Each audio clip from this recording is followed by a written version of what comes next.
All right, we return. Oh my god, it's very appropriate music here. This is not good. The horror in the void. I've just realized we really are in a backwater. This explains a lot. This is the craziest, weirdest opening to a campaign that I could have ever expected. I would have never chosen for this either, honestly. Look how safe we are. We've actually had such a good start, to be honest. Because these guys probably blew themselves up on this enclave, and I'm 99% convinced are bordering someone else. There's some other race up here, I'm sure of it. Because otherwise, why haven't they expanded?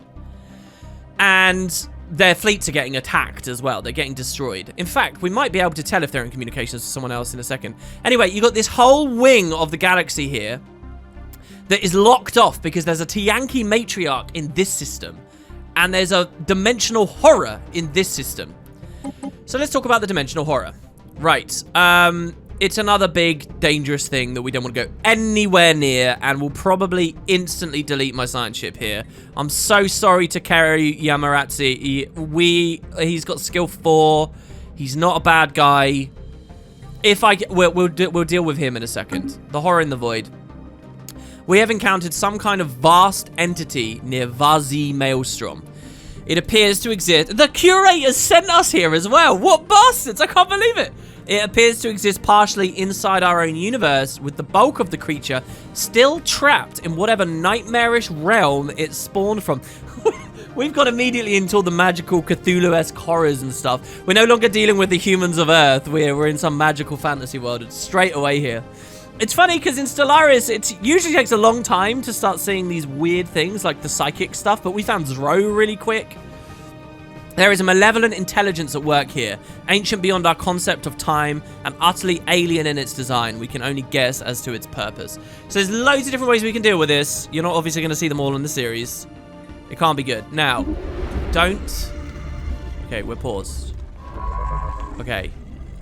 Okay, Takeru, you're a good guy, but this is crazy. You shouldn't go. So here's the thing. We could try and go straight into the hyperlane and get out. I feel like it's going to shoot something at me, though. The Tiyanki just managed to, like, sick us. I didn't even see the projectile.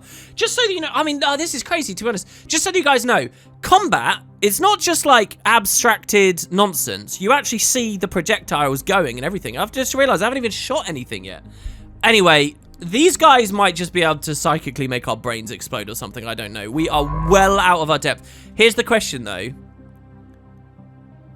If it doesn't instantly attack me, can I sneak past and see who's down here?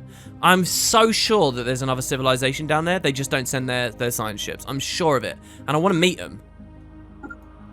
But if we don't leave, like, now, I think we're dead. We might be dead anyway. Ready? He's already taken some armor damage. Our science ship has been destroyed.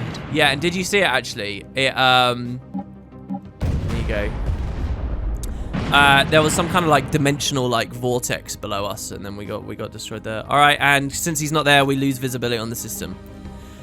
Okay, so bad news, we lost another scientist, another skilled scientist. Good news, all these systems should be ours for the taking. Because the brand got boxed in by us, and we can grab all this as long as our administrative capacity doesn't overflow. Completed.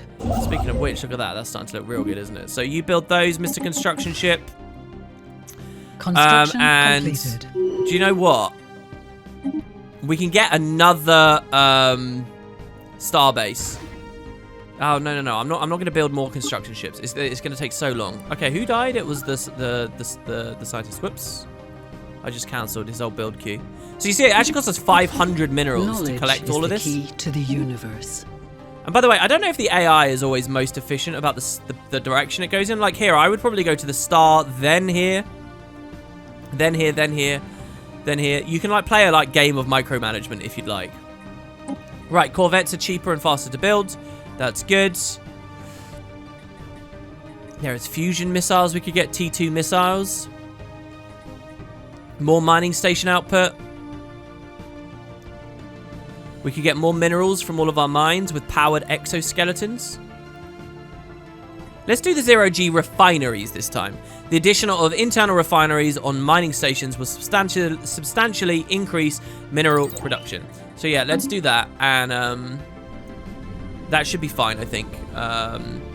now we're going to get better stuff from all kinds of orbital systems, basically, except one. There's still the observation post that you haven't seen, and that is what we use to observe alien civilizations that have not found their way to space yet. Okay, so they could be people like medieval societies, which there should be loads around. There should be loads of them around. We haven't found any. Oh! We've received a communique from a previously unknown spacefaring empire that call themselves the Giants Philosopher Polity. They claim to have learned of our existence by listening in on the communications of another empire we are in contact with. Ah. So, here we go. So, now things start to make sense. Okay, we have discovered... Whoa, we've discovered quite a lot, actually. Okay, we have discovered that the brand are bordered by the skies above the sky, and the skies above the sky are bordered by the Giants Philosopher Polity. Okay, so, what have we got here? I speak on behalf of the Giants Philosopher Polity, and I bring you greetings. Our great leader, High King Vraxis, is very pleased to have made contact with your unique species, and we look forward to an exchange of culture and ideas. So, High King Vraxis, if you guys are familiar with the Guild Wars lore, is actually an ancient Jotun king.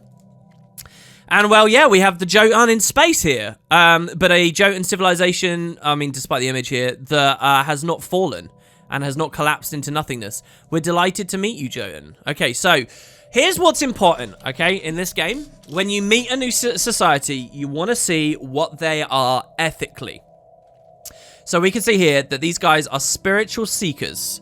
They believe that all life is connected through some higher power that can be understood through its creations. They will seek peaceful cooperation with other empires in the hopes of studying their connection to the divine, okay? They are an enlightened monarchy. This government is a hereditary form of enlightened autocracy where a strong emphasis is put on the knowledge and qualifications of the ruling monarch, their king, basically, okay? So they are xenophilic. That's excellent. That's just like us. We're xenophilic. But rather than being fanatically egalitarian, these guys are fanatically spiritualist. They can build temples and do all kinds of different stuff that we can't do. They say, our science has proved that consciousness begets reality. We regard with patience the childlike efforts of those who delude themselves. It is the other way around, as they play with their blocks of hard matter, okay? So basically, these guys are very spiritual and very, like, you know, communal and so on, but they won't really get along with people who are building loads of robots and are synthetically augmenting themselves and all that kind of stuff, okay? Which is fine, because we're not doing that. We're not materialist. We're fine. We are not opposed to them in any way. So we're delighted to meet you, Jotun. And I can say that because, look, we are xenophilic as well. So, that's them. But we've also now learned in the middle about these guys. Now, we don't know what any of the hyperlanes look like up here. So, we still have stuff to learn about these dudes, which is interesting. But, and as you can see, look at this, look at this. We've been right next to these guys the whole time. So the skies above the sky, who are the skies above the sky? Well, their homeworld is over here at the Oracle of the Mist. We can actually look at their homeworld here. It's a place called the Eyrie. Look at that. So this is an alpine world. Mountainous world with a nitrogen-oxygen atmosphere. Snow covers the mountaintops and frozen over lakes dot the valleys. While the planet experiences minimal seasonal variations, the still liquid water beneath the frozen surface of the lakes is enough to sustain some hardy vegetation. So these guys, they've made a deal with crime lords, apparently. So these guys are the skies above the sky, and if we have a little conversation with them here, you'll see that they are isolationist bird clans. The Sensali and Avakara clans of this empire primarily seek to explore constellations in the galaxy that their religious population hold in esteemed value. They are mistrustful of nearly all Xeno, particularly those of a materialist persuasion, and will attempt to maintain a distance from external affairs. So these guys are xenophobes. That's not good. They don't like aliens. As you can see, they will happily kill aliens. They will happily enslave aliens. They say any alien influence must be ruthlessly quashed. Only by staying pure and true to ourselves and the planet that gave us life can we guard against insidious xenoplots. So, yeah, the Sensali and Avakara are in some kind of alliance. They've built up and they're here in space, and they do not like aliens. But they are spiritualists. Now, you'll see here, by the way, that they are a vassal under the Giants' philosopher polity. So what that means, okay, is the Jotun rose up at the same time as us. That's their territory. Our territory looks really impressive, but it's just because these are some long-ass hyperlanes and they don't lead anywhere interesting, by the way, so don't get too excited. But these guys rose up and demanded vassalization of the Tengu as soon as they found them. And the Tengu bowed down to them, okay? So what that means by being a vassal, okay, is they are subservient to their overlord. They have limited diplomatic options and they fight alongside their overlord. So basically, the Giants have decided to take these under the fold. And they've declared that they cannot be independent anymore. So they're in sort of an alliance, but it may be an unwilling alliance. Let me put it that way. The Sensali may not like the situation that they're in. So that's interesting. That's very interesting. It means that these guys probably don't have the autonomy to... and by the way, check it out. Look at all their planets. They got the Oracle of the Mist here, the Celestial Dragon, Senji's Corner, Celestial Pig, Celestial Tail Dragon, Mineral Springs. Anywhere associated with these Tengu, right? That's actually got resources for them. They haven't named the places that don't have resources. These guys might not like us, but it's okay because they don't have a say anyway. The Jotun have the say, and the Jotun like us. So this is very good for us. All of this is excellent. And it's good that they establish communications with us via the brand, okay? Because the brand are just there to kill and swarm and destroy. And they managed to find out that we'd connected with the brand. That's good, because I wouldn't have known about any of this for, like, years. So that explains a lot. That's very good. We don't know what their hyperlanes are, though. So we don't know where the borders of their empire are and where what they might be struggling against and all that kind of stuff. We just don't have a clue yet. But it's something to think about. Okay, so what do we want to do? Well, we can do a lot. Let's go back to the contact screen. And let's go back to the Giants' philosopher polity. Okay, let's see their homeworld. So they're from the Bifrost. They're from a tundra world. Another icy form of world. Not exactly the same. Cold and rocky, nitrogen, oxygen. Permafrost covers most of the surface, except for the more temperate equatorial regions. A stable biosphere exists, but vegetation is mostly limited to mosses and lichens. So their star is called the Rune Stones. They've got all different names, you know, like kennings and things that they live at. And I'm sure that their other colonies are all pretty cool as well. Yeah, there's the Crestor kenning. We can't see their ships either. So we can't see, like, what their fleets look like or what they name them or any of that kind of stuff. But they will all be very Jotun-y. So what we can do is we can look at their world. We don't know about their populations or anything. We can establish contact and open diplomacy. He says, may the spirits grant you peace, human. What can we do for you? And we can see all the stuff they're involved in. All right, this is how isolated we've been. All right. They have closed borders with us, apparently. I don't know why. Because they kind of like us. Maybe they'll open them again. The brand, they closed their borders to. I mean, we couldn't get to them anyway because we'd have to fight through the brand. And 2 unidentified empires. They have a casus belli on an unidentified empire of animosity. So casus belli is a reason for war, basically. They have a motivation for war with someone. And someone else has a motivation for war from them. An unidentified empire who is has an animosity one. They don't like each other, basically. We don't know anything more than that. The skies above the sky can declare war because they are their subject. If they want their freedom, they'll have an independence war. The brand are hungry, and the brand have a casus belli. The brand will have that on us as well, just for what it was worth. The fact that these guys are an overlord, I really like, and the fact that they kind of like us. See, the xenophiles, I really like as well, and I want to foster this. They're about equivalent to us, but they are not economically equivalent to us. We are much more economically strong. Okay, so what I would like to do here is we got loads of options. I could ask to be their vassal if I wanted. I could ask to be just like the Tengu if I wanted, which would be interesting. It would mean that I'm paying them like a lot of our resources, but they would come to defend me and things.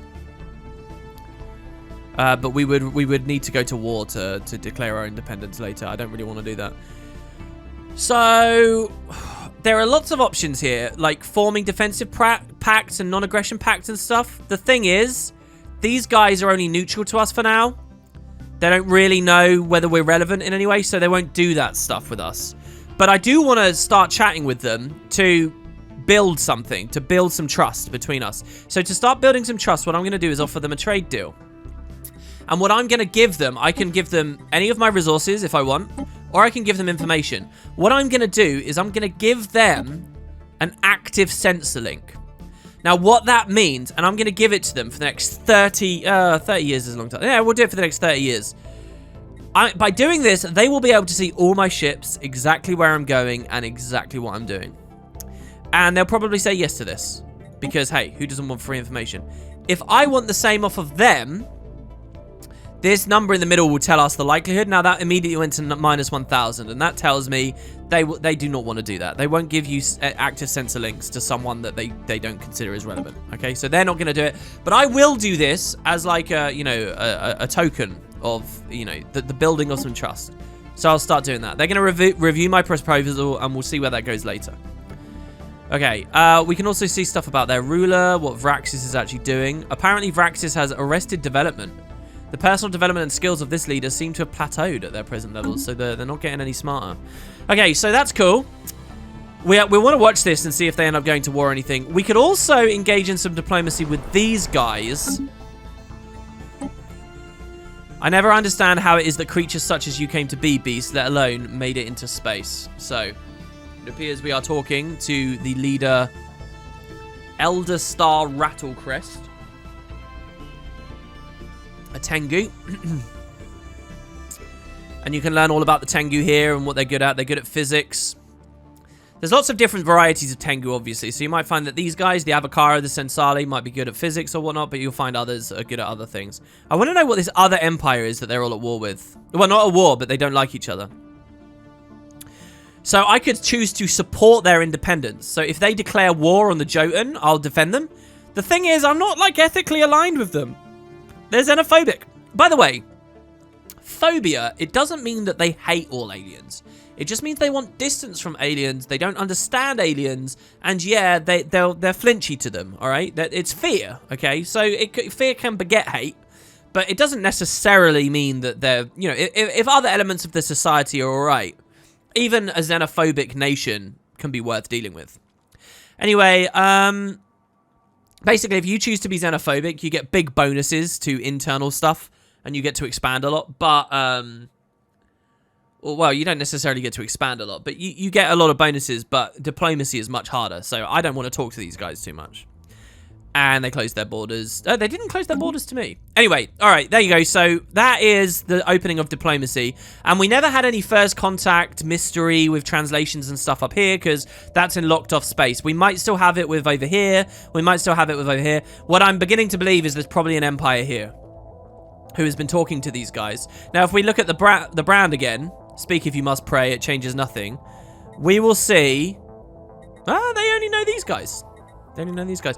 This is interesting. I think the reason we learn about the Tengu is because they are a subject of the Jotun. I think probably. Okay, right. Back to Earth. Same galaxy, but many, many, many systems away. We look at Australia as I drink some coffee here. I've got to figure out what we want to do.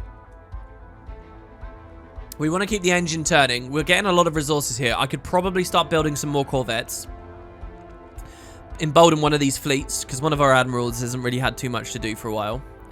But the other thing I wanted to do was... Okay, so here's the crew quarters about to get built here. That's good.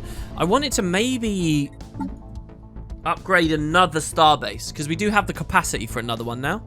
And I'm thinking of maybe putting it somewhere all the way over here, if I can get that far. We'll see. Oh, look, here we go. The archaeological site has had a discovery. Toppled over buildings, crashed spaceships, lumps of melted junk and trinkets burned to a crisp indicate that the former inhabitants of Neshmet fled their homes in the midst of a losing battle against a superior foe. The presence of bodies bearing foreign military insignia suggests it may have been infighting between clans of rats native to different homeworlds. That's so cool. Their evacuation efforts were impeded by their unwillingness to abandon their treasured trinkets, and many lost their lives scrambling to save completely mundane items. One artifact, however, seems to have held a special place in their society: the Rubricator. It appears that they fought long and hard to save it, but ultimately had to leave it behind. So it took him a while, but he learned a lot. So check it out. We get some minor artifacts here. Minor artifacts found. Okay. We'll deal with those in a second.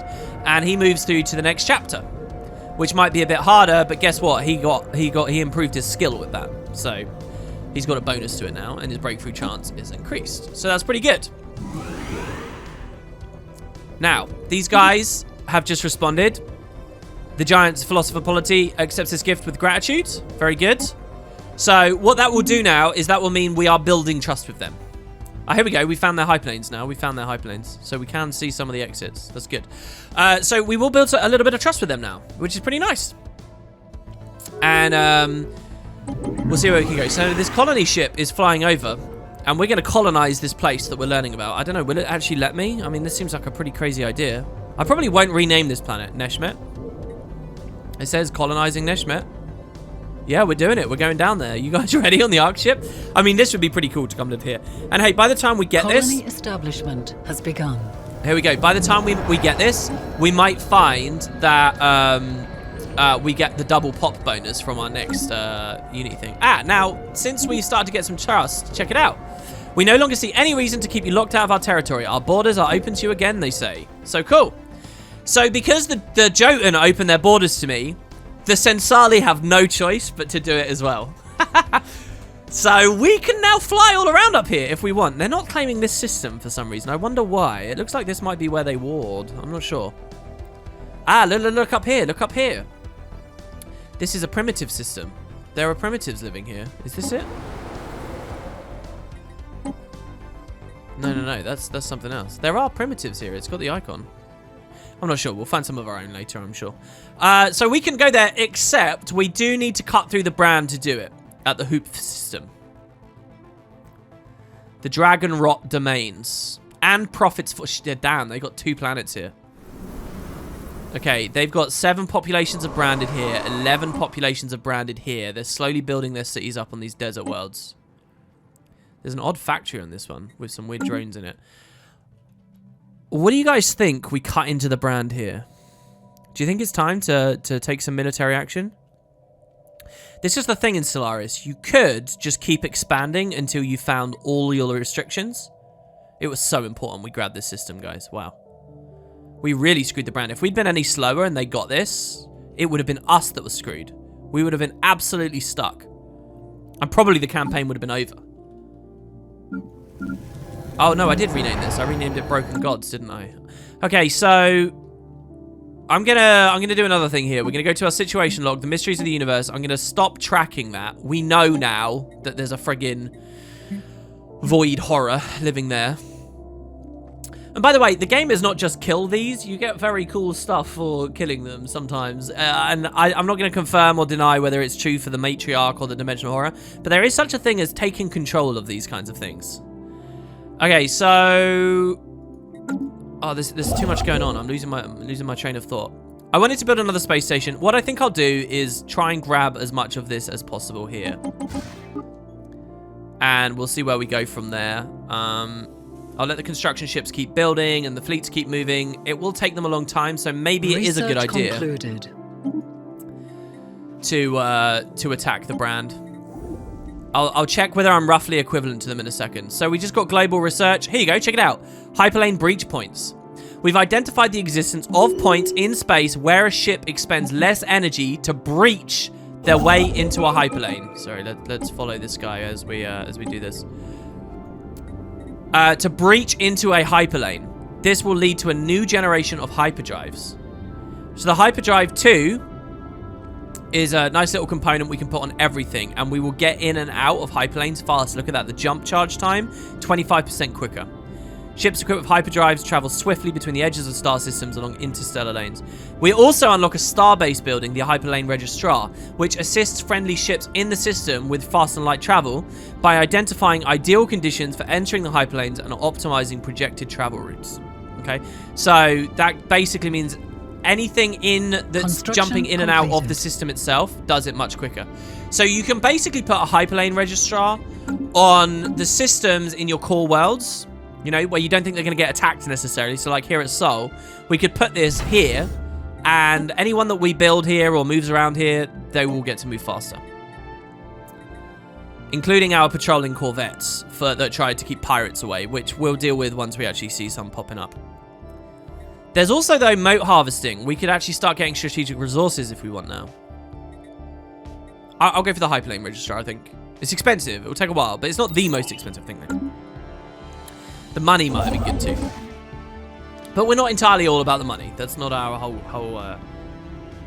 game, really. Okay, so let's stop playing on slowest now, and let's speed it up. We get another research here. So, the food processing facilities. Improved food processing techniques lead to better preservation methods and less spoilage. So now we can pick up the frequency tuning, probably. Here, look, straight up 2 star bases. Ooh, a planetary capital and a Hall of Judgment. Pop growth speed. Oh man, I love society research in this game. Let's do the energy siphon first. Let's just get that going. Now, if we could find more just roaming Yankees, you can attack them and do all kinds of stuff if you wanted. A group of investigators have found a hidden factory on Nova Earth. The building and its state of decay tells of an old civilization, one that excelled at constructing things that stood the test of time. Our population would be easily able to use the facility to add to the colony's production output. So there you go. We got an odd factory on Nova Earth now. I think the brand found something like that as well. I will say too, that's kind of cool considering this is a low grav planet. So if we have a look now at our planetary features, we have discovered an odd factory. So there's a new type of job available on our planet right here, right now. And you'll see that there are 2 available jobs here. And so this is a well-crafted facility that produces high-value resources left on the planet by a different civilization. And if you have a look, nobody's working this job. It says 0 out of 1. But you could become an odd factory worker if you like. I mean, it's a whole pop, right? So it's thousands of people doing it. But these workers labor in the ancient and mysterious factory of unknown origin. What could go wrong? Now, this is basically an alloy foundry. But if you look closely at that, it doesn't cost us anything. It's just giving us alloys. It's just free alloys. We're not spending minerals on them. What could go wrong? So cool, let's do that. I'm absolutely up for that. We could even get some people to go over there if we hadn't changed our population controls. Now, this guy's still just building this. Do I want a shipyard? I keep wanting to do it, so I'm going to do it, I think. Let's swap the gun battery for a shipyard. And what that will let us do is make some construction ships right here on site, swarm them out, build as much stuff as possible. I mean, we've got lots of minerals, lots of things going on here, and then we can just keep progressing. Back over at Earth, you'll see that some of our stuff has run out now. So we might like to do that. We've still got plenty of houses, we've got plenty of stuff, there's jobs available. But I probably want to keep the food going, right? And so I'll buy a little bit more food. Actually, in just 2 months, we'll have enough. So in 2 months, we'll have 1,000 food. We will pop this. And everyone can start growing faster, 25% faster over on the planet. And then all you can eat will probably start building up to a point where we're getting a lot of stuff in a second. Man, I thought that the month would go a bit quicker. I think we were right at the start of the 2 months. Here you go. There it is. All right, so encourage growth on our capital. Eventually, overcrowding will be a problem, but we'll see. All right, so you see this thing drifting next to the starport? This is our defense platform. It's just one. You'll see it's basically like a big ship, but it's not meant to move. It's just sitting there with these big-ass guns aiming forward and back, and it will blow things up. And you'll see that we now have 1,000 military strength. Or we did, and then we just got rid of the gun battery, so we've dropped down again. But we got a lot of military strength here now. We can defend ourselves. So, we can build 2 construction ships. Actually, let's build 3. This is going to get a bit unwieldy, but let's build 3 over time. They're going to come out a year apart. And we have the alloys and stuff. We actually have 1,000 alloys now. After that, I'm going to create some more corvettes to get us up to our 30 cap. And then once we've got our 30 corvettes, I think I'm going to go for the hoof system. The huff system. I think we are going to bombard and we are going to invade the Dragon Rot domains and the Prophet's Fall. And we're going to take the fight to the Brand, who have been ludicrously passive. Ooh, it does say they're superior to me. And they have a stronger economy. And they have equivalent technology. And they really don't like me. They might attack me before I attack them, I've got to be honest. Their leader, by the way, Kraukatoric, is... the hive mind Kraukatoric is immortal. So you have to actually take out his where he sleeps over at Clint's lair. You have to actually take that out there. Okay, so I don't know whether we'll be able to deal with the threat super quick. All right, moving over. We do have some people living here that don't have enough houses. So overcrowding has started to become a thing. So if you overcrowd your planets, it affects the stability of the planet. The stability of the planet is the be-all, end-all important thing. It's up here. So stability is based on how happy people are, how overcrowded it is, how many amenities they have, all that kind of stuff, how much they approve of what you're doing. It says stability is the overall political stability of the planet is primarily determined by the overall pop approval rating. It can be reduced by conditions such as overcrowding, low amenities, high crime. A planet with high stability has increased resource production. Planets with low stability suffer penalties and may experience negative events or even full-scale revolt. So yeah, if you let the stability drop, your people will rebel and they'll break away from the empire and they'll do all those kinds of nasty things. You don't want that. If you have it high, then the kind of stuff they make will be brilliant. Look at this, by the way. We get 61 food a month. 41 of that comes from all you can eat. 41 of it is just from this planet. Oh, I love this. This is very cool. And not even many people live here yet. So anyway, it's overcrowded. So they want more places to live. So what I'll do is I will build another agriculture district for them. Because it gives not only farmers, which give us 12 food each, but also housing. Cities give you way more housing. And again, you might be like, why would I ever build a city? And the clerks just give you money, basically, right? Their trade value, and then we're turning our trade value into energy credits. Why would you ever do cities? It's because later the buildings require huge amounts of pops. And the buildings themselves don't give people homes. Well, most of them don't give people homes. This one does. And there are some special ones that will as well. But in general, we'll be okay with just the districts for now. Can I recruit armies here? I can't recruit armies here either. Oh, do you know why I think I can't recruit armies? I don't think we actually researched the tech to recruit armies yet. Seriously. I think the basic tech, engineering tech, we didn't grab. So, how are we going to do that against the Brand? I guess we'll have to figure that out in a minute. We'll re-roll for it and see what we can pick up. All right, moving on. Let's go have a look at the progress. So we have no science ships out here anymore. Do we only have one science ship and he's doing the research? Yeah, that's not good. Let's do this. Let's go to the new shipyard. Let's queue up a science ship. Bump it to the top of the queue. Unfortunately, there's no, like, move to top button. I'd love it if I could control click and it would move them to the top. But hey, I mean, this is kind of a weird situation, to be honest, where you queue up a ton of stuff. And can I just remind you as well? Oh, actually, I won't remind you. I'll show you. What we can do is we can trade off even more of our defenses to build a second shipyard. So when we build the second shipyard, what this is going to do is we can build 2 ships in parallel.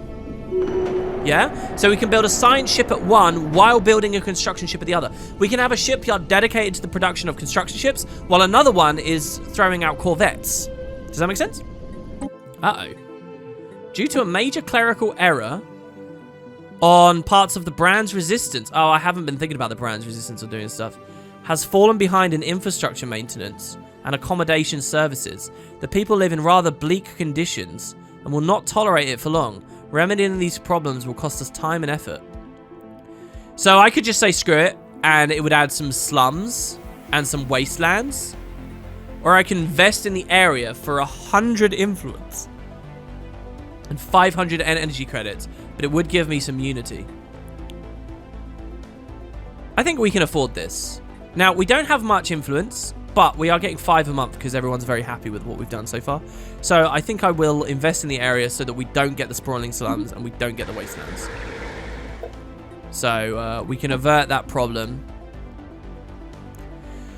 and move on. I like the idea that that's a big controversy that fills the news for like the next 6 months or so, and everyone's talking about it, you know? Sorry to the people who live here. I guess I just didn't really do much with you yet. I mean, this is like going to be a city planet, but we have little need for a city planet right now. We will defend to the last. Oh no, they've done it.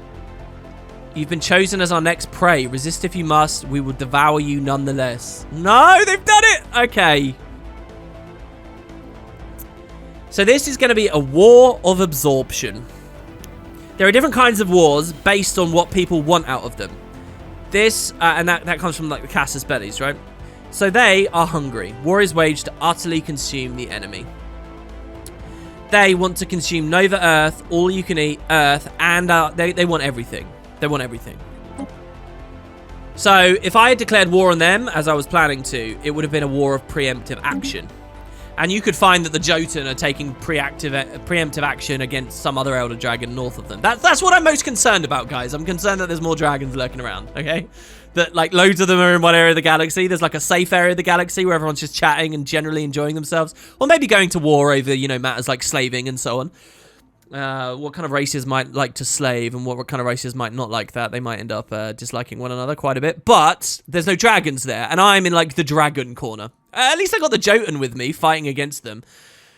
Right now, if I had asked to be the subject of the Jotun, they would have come to fight with me, and the Sensali would have come to fight with me. I'm pretty sure. They would have...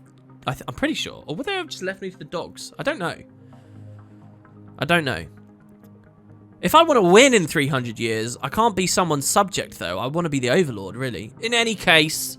What do we want to do? We could just try to humiliate them, but no. Let's end the threat. War is waged to end a threat to galactic civilization. Okay? So this is a special war goal I get because these guys are just, you know, unbelievable bastards. Right? So yeah, we select that. Oh, this has already been set. Has it? Oh, we have both, I guess? I think that should be fine. We can close that down. Right. We got to get our fleets together, and we got to be ready. You guys are not in position. I could have sworn that they were over here. Maybe they went to upgrade before? This is so bad. We just swapped the whole...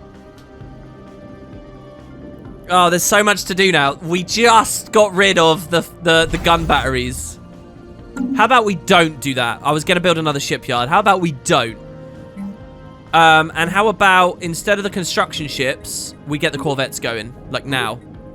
Because they'll be coming. They will be coming right now. Now, what you will have noticed, okay, is during first contact, where we had no way of communicating with them, how are we to know what their borders were? We can't talk to them.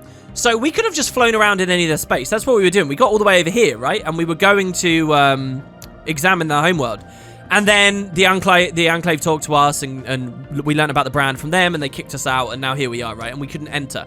Now that we're in open war, we can go in there again, and we can do whatever we want. And this is not first contact, so our first contact policy doesn't matter, right? We're at war. We can attack them, and we will attack them. The question is, how else can I defend myself? I could prepare the Bria system with some more defense platforms and by upgrading it, which I think I will do. So we will upgrade, and then we'll get some defense platforms going. We need a lot of alloys. If we're going to fuel this war, we need a lot of alloys. So what I'm going to do is rip apart... Actually, we got a good amount of money, to be honest. I really don't like buying alloys, though. Look at how pricey that was. It's such a bad idea. I should buy alloys from the Jotun or something. We could do that. Okay, Nebula Refinery, that's fine. City housing. You can get even more houses in cities. We don't need this yet. That's not a problem. Yeah, we're going to need to be able to get some armies, to be honest. And the army tech's not coming up. Let's go with engineering research for now. And Let's not have it at fast speed. When you get to war... Situation has been updated. Oh, God. Okay, someone... I didn't even realize we had an election going on. Oh, dear, a lot's happening here. I didn't even realize we had an election. So, one of our scientists got elected. They are no longer doing research for us. We don't have the money to hire a replacement. It's okay. We can sell some food. Okay, and then we can return to the society tech. It would have been nice to have that Tianki stuff, wouldn't it? All right, so let's have a look, have a sneaky little look here. How strong? Oh, we can't know how strong their starbases are yet. We know that they've got one over there. We don't know how good. This is really bad, frankly, because we only have a minor fleet here at the moment. I mean, it's the Pulsar. You know what we could do? We could stage our forces over at the Enclave station instead of our own starbase. But that would leave the starbase vulnerable, and I don't think I want to do that. So let's stay here, and if it's looking dicey, maybe we'll go over there. I think, if I'm lucky, they might protect me. Kraukatoric might just brainlessly swarm over there and destroy them. So anyway, these guys are waiting. You've been ready for this, Andrew Perkins. Time is coming. Let's speed up just a little bit. And we want all engines firing really right now. So here's what I'll do. I'll up my monthly trade of minerals to like 40. And let's see how that looks once that goes through. Maybe it's at the end of the month that'll go through, how much money we get. And then maybe we can start buying some more alloys. What? Why aren't you working? Get to work. Thank you. We're going to have to wait and watch. Now, the other thing I could do is put a fleet right here at the this is their space. I could put a fleet right here and ambush them the second they come out. What I'm hoping is that they've teched into shields and they come to this system and they get destroyed because of it. That's what I'm hoping. I don't know whether they will have. It would be very nice if they had. Okay, so we're building some more ships over there as well, which is good. Right, this building back over all you can eat is going to be done in 10 days. This building over here, we're colonizing it, and it's telling me that there's a lot going on at Broken Gods. Completed. I think that'll be a story for a bit later. By the time this war's over, they should have probably started to settle there. In the meantime, we need to make sure that our construction ships are continuing to do stuff. And here's our new science ship. Let's get another scientist. Here you go, survey speed. This person's perfect for this. What I'm going to do now is I'm going to queue them up to survey everything. You're going to survey that. Then you're going to survey that. You can't explore the wormhole yet. Then you're going to survey that. You're going to survey that. You're going to survey that. That. And that. We've explored these, but we don't know them in detail. So we're going to get a load of anomalies and interesting things here. And then finally, once you're done with everything, you're going to start exploring this space over here. A smarter thing to do might be to explore the space first, find out who lives here, go from there. But we'll do it this way instead, because I know this is like, because again, these systems, they're all clean. They're all nobody's going to take these because they're being defended. There was a wormhole in that one. I don't even remember that. Okay, so I think I'll leave that one there, guys, and I will see you next time for this war. Okay, new colonies start with an additional pop. That's very good. I think I will see you next time, and we're going to try and get the Hoof system. Should be pretty good. Or disaster, and this series is about to come to an end.